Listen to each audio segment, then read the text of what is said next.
tous avec moi. Nous allons accueillir maintenant, parce que dans cette émission, on prend soin de vous, de nous.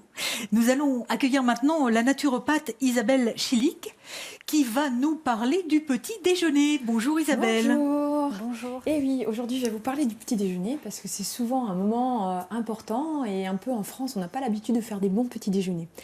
Un bon petit déjeuner avec des protéines le matin, ça permet d'éviter d'avoir des fringales dans la journée, donc ça évite d'aller se ruer dans les paquets de biscuits le soir, enfin en fin de journée. Et ça permet d'avoir la forme aussi, parce que vraiment en chrononutrition, on va regarder en fait quel est le meilleur moment pour digérer. Et le matin, on peut digérer tout ce qui est gras et tout ce qui est protéiné. Donc je vous ai emmené des petites choses ce matin. Un joli plateau, hein. Ah oui. Donc je vous ai fait un houmous de lentilles corail à l'aneth avec de l'amande. Donc ça, vous pouvez retrouver la recette sur mon site. J'ai également emmené de la viande des grisons. Donc ça, c'est protéines animales.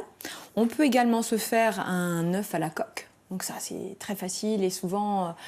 facilement, ça permet le changement en lenteur. On a droit aux mouillettes au pain des fleurs. On a le droit aux mouillettes au pain des ça fleurs. Voilà, les petits crackers, on peut également mettre du pain. Mais donc ça, c'est du sans gluten. On a également... Alors ça, c'est un petit truc original que je vous ai amené. C'est de la crème de sésame noir. Alors ça vient du Japon, peut-être que vous connaissez. Ouais.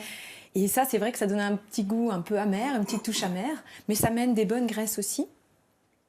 Et également de l'avocat. Et c'est vrai, l'avocat, on n'en trouve pas tout le temps. Il y a des saisons, donc là, il y en a en ce moment. Mais vraiment, donc, de faire un petit déjeuner composé avec un acide gras, quelque chose un peu gras, autre que le beurre aussi, une protéine, donc entre ces trois par exemple, avec un petit crackers ou du pain, enfin plusieurs même crackers. Plutôt des crackers. Plutôt des crackers. Et alors pour ceux qui aiment la sensation sucrée le matin, comment on fait ? Alors, pour ceux qui aiment la sensation sucrée, il vaut mieux éviter de manger du sucre le matin, parce que le sucre appelle le sucre. Et donc, si on prend un petit déjeuner petit déjeuner sucré, donc baguette, pain, beurre, confiture, souvent à 10h, 11h, on a un petit coup de fatigue. On commence à pas être bien, souvent aussi irritable, donc on va être en hypoglycémie.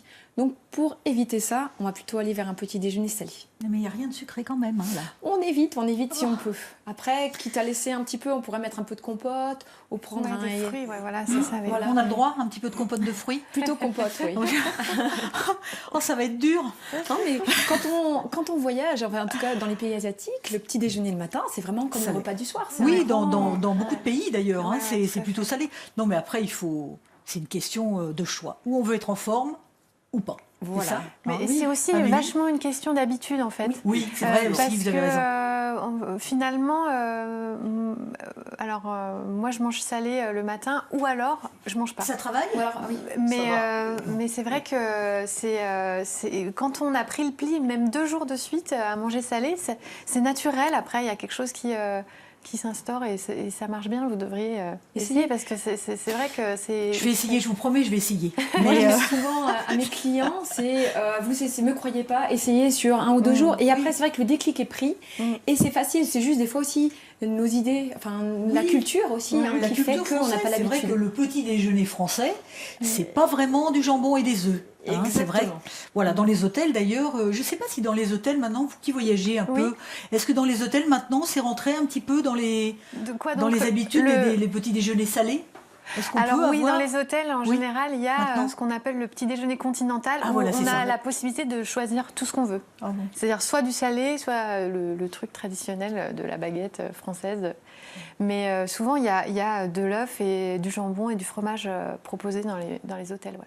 Alors il y a aussi un constat, donc au-delà de ce constat du petit déjeuner salé qui est mieux que le sucré le matin, il y a aussi un constat global pour nombreuses personnes sont allergiques au gluten. Alors justement, ce serait bien qu'on parle de sans gluten, mais aussi il y a aussi un effet de mode, c'est pas obligatoire d'être sans gluten. Non, mais il y a vraiment des personnes qui peuvent être intolérantes ou qui sont vraiment fatiguées de manière régulière et donc des fois d'enlever le gluten, ça peut faire vraiment beaucoup de bien. Qu'est-ce que ça fait mal où le gluten ? Aux intestins en fait. Donc ça va faire, le gluten c'est des espèces de colle, donc ça va empêcher un petit peu l'assimilation.